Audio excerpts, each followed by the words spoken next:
সরকারি চাকরির বিধি অনুযায়ী জনগণের স্বার্থে কাজ করার কথা সরকারি কর্মকর্তা কর্মচারীদের।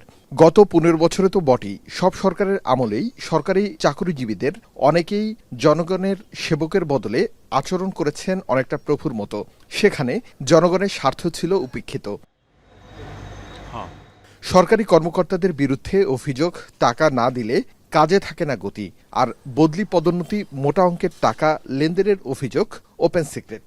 পাতানো 3টি জাতীয় নির্বাচন থেকে শুরু করে গুম, খুন ও টাকা পাচারে আওয়ামী লীগ সরকারও সহযোগী হিসেবে পাশে পেয়েছে অন্যতম দুর্নীতিগ্রস্ত এই খাতকে। এ অবস্থায় অন্তর্বর্তীকালীন সরকার দায়িত্ব নিয়েই জনপ্রশাসন ঢেলে সাজাতে সংস্কার কমিশন গঠন করে। সাংবাদিকদের সাথে জনপ্রশাসন সংস্কার কমিশনের মতামতকালে সরকারি কর্মকর্তাদের পদোন্নতিতে দলীয় হস্তক্ষেপের বিষয় উঠে আসে। কোনো দেশেই বিউরোক্রেসি গভর্নমেন্টকে পরিবর্তন করতে পারে না, গভর্নমেন্টকে গাইড করতে পারে না, because it is not built in the system anywhere in any country, কোথাও নাই। কাজে এটা বলে তো লাভ নাই। You are asking the bureaucracy do something which is impossible. 65% reserved for BCS administration, 35% for other persons, other cadres. এখন আমরা এখন এইটাকে 50-50 করে দিয়ে আমাদের সুপারিশ, আমি বললাম তো আমরা সুপারিশ অলরেডি করেছি। সরকারি কর্মকর্তাদের সম্বোধন করা নিয়েও নানা সময়ে বিতর্ক তৈরি হয়েছে।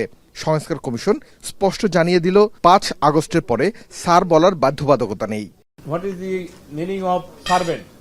এতদিন অনেকে বলতো কি সেবক, অথবা এই জাতীয় কিছু পরিপূরক শব্দ। আমি বললাম আসল বাংলাটা বলেন, তখন বলে যে চাকর।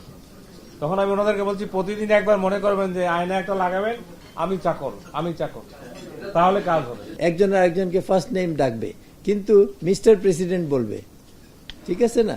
তো কাজেই এটা মানে অনেকে মনে করে যে ভাই হইলে আমাকে বললে বোধহয় আমি খুব খুশি হয়ে যাব।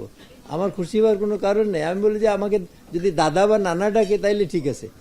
সরকারি চাকরিজীবীদের জনগণের আরো বেশি সেবক হয়ে ওঠার ব্যাপারে গুরুত্বারোপ করেন কমিশনের ছাত্র প্রতিনিধিরা। তাদের নিজেদের মধ্যে যে কাজের একটা কোলাবোরেশনটা তাদের নিজেদের মধ্যেই নাই, তারা নিজেরাই পলিটিক্স করে।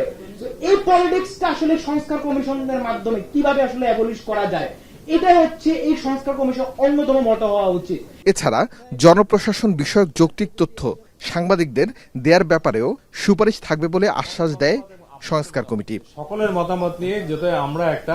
আরিফ হোসেন, এখন, ঢাকা।